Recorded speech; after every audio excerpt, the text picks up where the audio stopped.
Colourful photo వచ్చింది. Colourful photo వచ్చింది. Same అన్నీ ఇలా పెట్టుకోవాలి కదా, అలా పెట్టాలి. అన్నీ ఇలా పెట్టి ముందే పెట్టాను. మీరు కూడా మీ ఫోటోలు యాడ్ చేసుకోవచ్చు.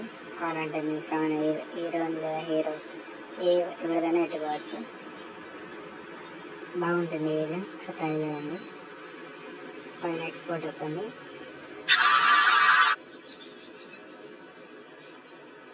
ఎక్స్పోర్ట్ అయ్యింది.